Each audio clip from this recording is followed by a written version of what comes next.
1 और 2 फरवरी 2026 ईरान जो naval exercises straight of हुर्मुज में करने जा रहा है रशिया और चाइना के साथ, उसमें टैक्टिकल न्यूक्लियर वेपन्स की टेस्टिंग हो सकती है। इससे बड़ी खबर और कहीं नहीं है, और कोई और प्लेटफॉर्म इस तरह की खबर को बताएगा भी नहीं। मैं अभी एक नेशनल न्यूज चैनल पे था ईरान के सवाल पे, और वहां पर बहस हो रही थी, और एक तो जो पैनलिस्ट थे और जो एंकर थे, तो वो एक कहीं ना कहीं राइट ऑफ द सेंटर या राइट विंग कह लीजिए, हमास और हिजबुल्लाह को टेररिस्ट कहना, अमेरिका की ताकत को बढ़ा चढ़ा के बताना। खैर, मैंने वहां काउंटर किया, और जब मैंने काउंटर किया और इंडिया के नेशनल इंटरेस्ट के पर्सपेक्टिव से काउंटर किया कि इंडिया के नेशनल इंटरेस्ट में है कि ईरान इस पूरी जंग में विजयी हो, पूरब जीते पश्चिम हारे, इस तरह की जब लाइन सेट की गई तो माहौल ही बदल के। देखिए, हम एक अकेले वाहिद मैं अपने को एक इंडिविजुअल नहीं मानता, एक सोच मानता हूं। और ये जो मंगल पांडे 1857, बहादुर शाह जफर, रानी लक्ष्मीबाई, रानी अवंतीबाई लोधी, आप मौलवी अहमदुल्ला शाह, ये जो अनगिनत जो शहीद थे, नाना साहब पेशवा, सब लोगों की जो सोच है, ये वही सोच है जो मैं आज बोल रहा हूं। और आपको एक चीज और बता दूं, इसलिए मैं देखिए आपसे अपील भी करना चाहता हूं कि इस चैनल को आप सब्सक्राइब कीजिए, लाइक कीजिए, इसको अंत तक देखिए वीडियो को, और कमेंट करना मत भूलिए।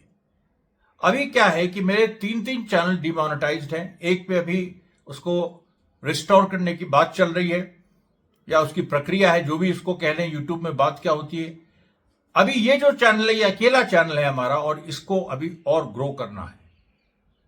ये अलग बात है कि यूट्यूब ही केवल एक हमारा प्लेटफॉर्म नहीं है, हमारे पास और भी ऑप्शंस हैं।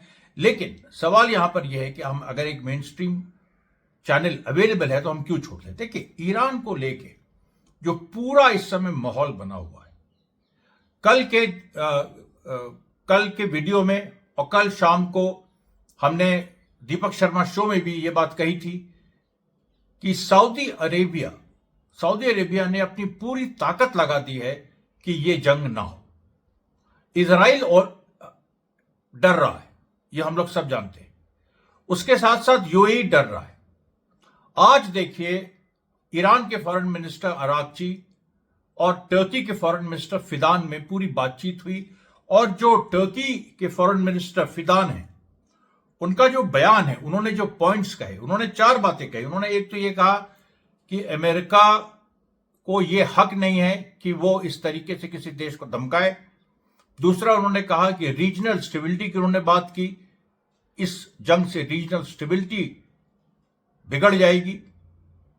फिर उन्होंने कहा कि इजराइल को बचाने के लिए इतनी दूर तक अमेरिका का आना ये गलत मैसेज देता है। और आपको याद दिला दें, टर्की में एक अमेरिकन बेस भी है, जो जॉइंट टर्किश अमेरिकन एक तरह की पार्टनरशिप में चलता है।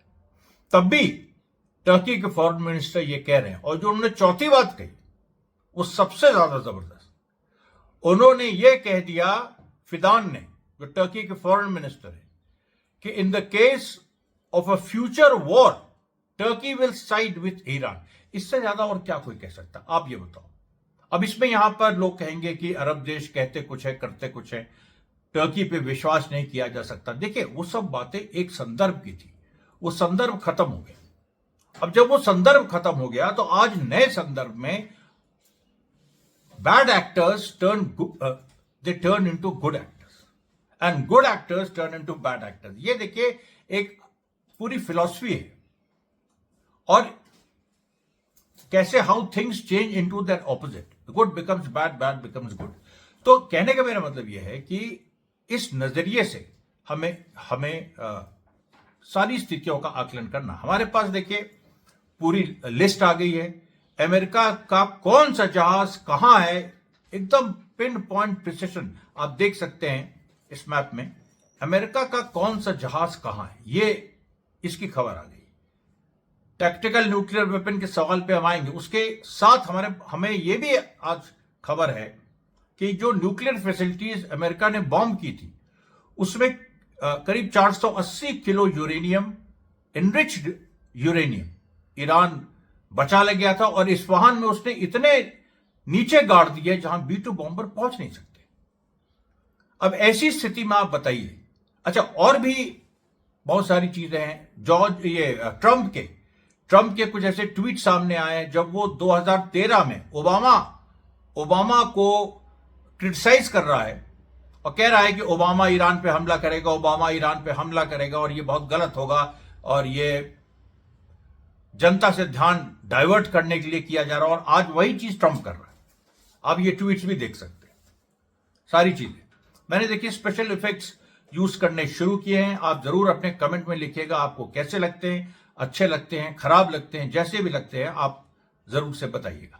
वीडियोस जो मैं यूज करता हूं लंबे अंतराल में और मैं बात करता जाता हूं, वीडियो चलता जाता है, वो भी आपको कैसा लगता है उसके बारे में भी आप जरूर बताइए।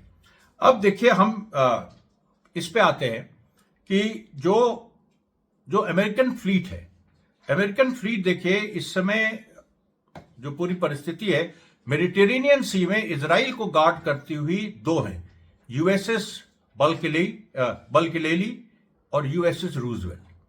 अब यूएसएस बल्कलेली ये डिस्ट्रॉयर है और यूएसएस रूजवेल्ट ये एयरक्राफ्ट कैरियर है। देखिए कुल मिला के 1 2 3 4 5 there are 9 ships all around Iran, जिसमें 2 एयरक्राफ्ट कैरियर्स हैं और 7 डिस्ट्रॉयर्स हैं। डिस्ट्रॉयर्स का काम ये होता है एयर डिफेंस का, सबसे क्योंकि मिसाइल्स को वो जैसे ईरान मिसाइल मारे तो वो उन मिसाइल्स को वो इंटरसेप्ट करेगी और फिर वापस मारेगी। तो जो यूएसएस बल्कलेली है ये देखिए स्पेसिफिक ये इजराइल को बचाने के लिए, और इजराइल के पास एक एयरक्राफ्ट कैरियर भी खड़ा कर दिया है रूजवेल्ट, जबकि इस रूजवेल्ट को होना चाहिए था कहां, ये इब्राहिम लिंकन के पास, लेकिन नहीं। उसके बाद रेड सी में जो सऊदी अरेबिया और अफ्रीका को जो सेपरेट करती है, एशिया अफ्रीका को, तो रेड सी में USS Delbert D Black, USS McFaul, USS Mitscher, ये 3 शिप्स हैं। और उसके बाद जो गल्फ ऑफ ओमान में ईरान के पास ये यूएसएस इब्राहिम लिंकन है, यूएसएस प्रोन्स है, यूएसएस माइकल मर्फी है और USS Frank E Petersen Junior. ये सारी जो मिसाइल्स हैं इनको अमेरिका ये जो जितने जहाज हैं इनको अमेरिका ने डिप्लॉय किया। उसके बाद देखिए 2 KC-135R स्ट्रैटो टैंकर्स और 1 KC-46 पेगासस ये ईस्टवर्ड्स अटलांटिक की तरफ मूव कर रहे हैं, ये भी ईरान कुछ दिनों में पहुंच जाएंगे। उसके बाद ये इन दोनों में ये जो स्ट्रैटो टैंकर्स और जो KC-46 पेगासस है, ये पेगासस वो वाला इंडिया वाला जो इजराइल वाला पेगासस नहीं, ये बेसिकली ट्रांसपोर्ट प्लेन है और इसमें EA-18G Growler electronic warfare jets और F-35A lightning II fighter jets है। देखिए अमेरिका में जो खास बात है कि वो अपनी चीजें ऐसा नहीं है कि बहुत ज्यादा है, रोज एक नई चीज आप नाम सुनते होंगे और मैं नाम बताता हूं तो बहुत लोग इसी से घबरा जाते हैं।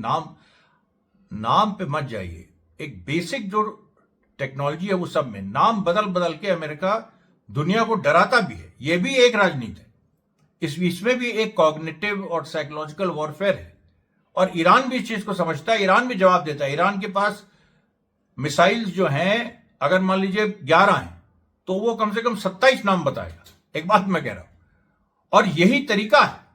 भारत ने अभी तक इस चीज को नहीं किया, मुझे आश्चर्य है, ये करना चाहिए कि मिसाइल आपके पास जो भी हैं उसको बदल के आप नाम करके पूरा ये इंप्रेशन दीजिए कि हमारे पास ज्यादा मिसाइल, और अमेरिका ये कर रहा है।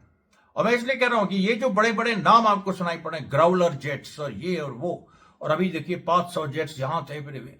अब सवाल यहां पर यह है कि जब यूएस जो मिडिल ईस्ट में जो यूएस बेसिस हैं, जब मिडिल ईस्ट कंट्रीज ने मना कर दिया कि हमारी जमीन आप इस्तेमाल नहीं कर सकते, तो अमेरिका हमला कहां से करेगा? वो यहीं से करेगा, इब्राहिम लिंकन से करेगा। इजराइल में जो कुछ बेस हैं वहां से कर सकता है, लेकिन इजराइल खुद खतरे में, जॉर्डन का एक बेस है वहां पर कर सकता है। लेकिन अब आपको जो पूरी व्यू रचना है और जिसके बारे में रोज बताना जरूरी है, क्योंकि व्यू रचना रोज बदल रही है। अब उस व्यू रचना में देखिए जो 2 बहुत ही महत्वपूर्ण चीजें हैं, एक तो चाइना और रशिया ईरान को नेवल ड्रिल्स जिसमें वो न्यूक्लियर टैक्टिकल वेपन टेस्ट कर सकता है, उन नेवल ड्रिल्स में चाइना और रशिया ईरान को ज्वाइन करेंगे। अब जब चाइना और रशिया ईरान को ज्वाइन करेंगे तो आप सोचिए, वो एक मैसेज है, एक पूरी दुनिया को एक संदेश चाइना और रशिया दे रहे हैं। उसके बाद देखिए, उसके बाद जो अच्छा, इनका नाम है live fire naval exercises, live fire naval exercises. उसके बाद जो ईरान की तरफ से स्टेटमेंट आया है कि हम केवल यूएस मिलिट्री बेसिस जो मिडिल ईस्ट में, हम केवल उन पे टारगेट नहीं करेंगे अगर हम पे हमला हुआ, हम अमेरिका का जहां प्रेजेंस है, अब ईरान का देखिए नेटवर्क पूरी दुनिया में है, अमेरिका का जहां जहां प्रेजेंस है हम सब जगह टारगेट करेंगे। जरा सी भी खरोच अगर ईरान पे आई तो हम सब जगह टारगेट करेंगे। ये देखिए पूरी बात है। और ट्रंप अभी वही खेल खेल रहे हैं कि एक हाथ में पीस, एक हाथ में युद्ध, और ये ले लो पीस ले लो, नहीं तो युद्ध ले लो। पीस में ऐसी पीस है ह्यूमिलेटिंग जिसमें सरेंडर ही सरेंडर है, और युद्ध ऐसा दिखाया जा रहा है बढ़ चढ़ के। और लेकिन ईरान समझ रहा है। ईरान देखिए, मैंने हमेशा कहा एक महीन सिविलाइजेशन है, एक महीन देश है। अब आप देखिए इसमें एक जो और बड़ी चीज आई है वो ये आई है कि जो इस्फहान, क्योंकि आपको याद होगा अमेरिका ने जब जून 2025 में B-2 बॉम्बर से और टॉमहॉक मिसाइल से जो 3 ईरान की न्यूक्लियर फैसिलिटीज पे अटैक किया था, फूदरो, नतांज और इस्फहान। अब इस्फहान में जो खबर थी पहले भी कि काफी हद तक यूरेनियम ईरान बचा ले गया था, अब खबर आ रही है कि उस यूरेनियम को 100 मीटर डीप इस्फहान में भी उसी फैसिलिटी में ईरान ने गाड़ा हुआ है। अब 100 मीटर क्यों इंपॉर्टेंट है? क्योंकि 100 मीटर हो जाता है 300 से ज्यादा फीट, और B-2 बॉम्बर का रेंज ही 200 फीट है, 60 metres of earth and 18 metres of concrete. और यहां पर ईरान ने इतने नीचे लगा दिया है, 100 मीटर तक चीजें चली गई हैं। 100 मीटर मतलब 300 फीट से ज्यादा। B-2 बॉम्बर वहां नहीं पहुंच सकता। उसके बाद एक और जिसके बारे में लोग कहते हैं, नतांज में एक पिक एक्स फैसिलिटी है। उसका एक इरानियन नाम भी है, कोहे कुछ करके है, अभी वो रिकॉल नहीं हो रहा, लेकिन उसको अमेरिकन पिक एक्स कहते हैं क्योंकि वो भी नतांज में भी अंदर और ज्यादा डीप ईरान चला गया है।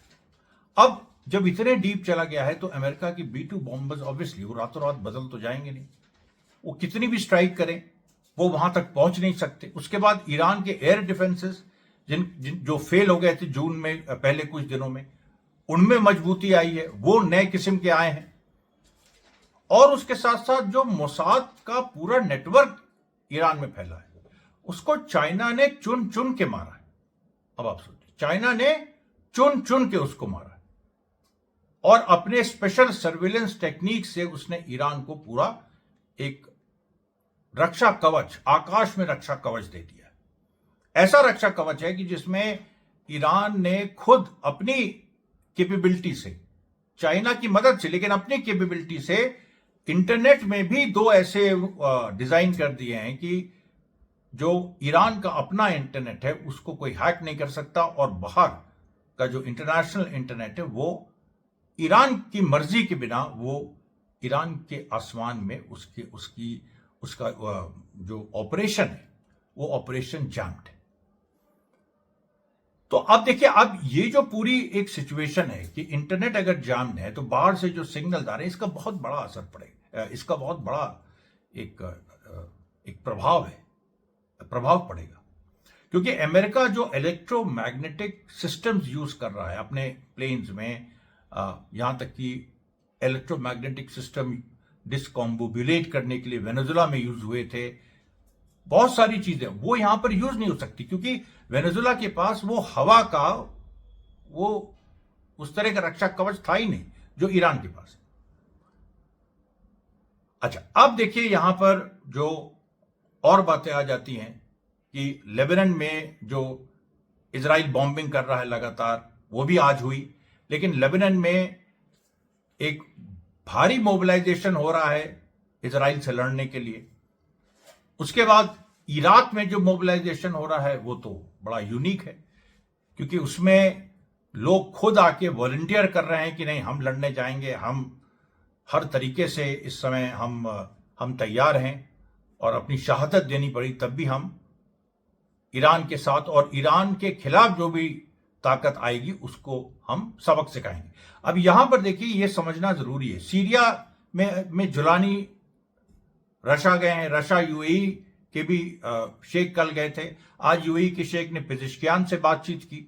सारी चीजें सीरिया के अंदर भी रशा फोड़ कर रहा, और रशा का ये जो गेम है कि वो अमेरिका को अल्टीमेटली नहीं, वो अमेरिका को वीक कर देगा। और रशिया ने एक काम तो किया, 2 अमेरिकन एलाइज को लड़ा दिया सीरिया में, अल जुलानी को और कुर्दों को।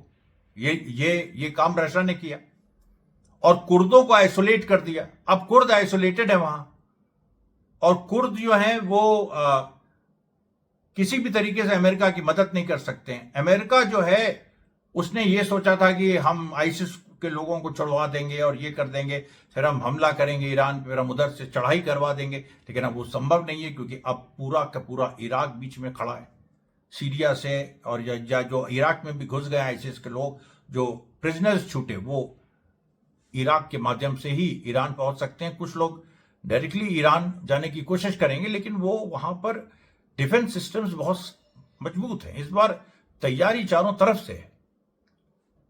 और उसके बाद फिलिस्तीन में भी देखिए, जो राफा क्रॉसिंग है वो खुल गई है, और इजराइल को झुकना पड़ा अल्टीमेटली।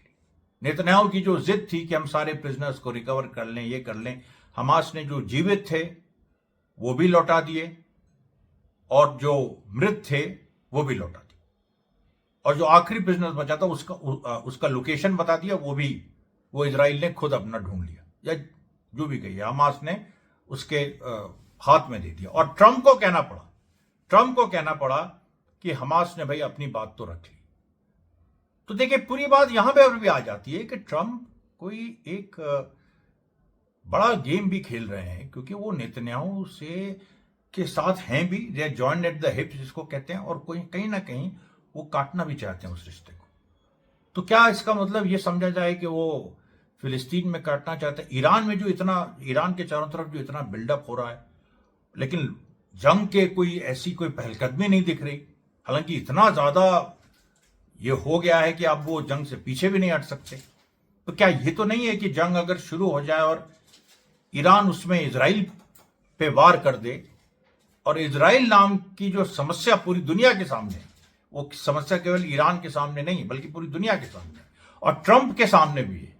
तो ट्रंप का कहीं ये तो गेम नहीं है, ट्रंप का भी गेम हो सकता है। ये देखिए, इस सवाल के साथ मैं आपको छोड़ता हूं आज। कल हम फिर आपके सामने हाजिर होंगे। आज हम वो 4 बजे वाला वीडियो नहीं ला पाए, अभी रिसर्च उस पर चल रही है। कल मैं जरूर अमरीश मिश्रा स्पीक्स 1 में वो लाऊंगा कि अमेरिका की नेशनल डिफेंस स्ट्रैटेजी क्या है। बहुत इंटरेस्टिंग डॉक्यूमेंट है। तो कल देखिए, मिलते हैं, तब तक के लिए धन्यवाद साथियों, बहुत बहुत धन्यवाद।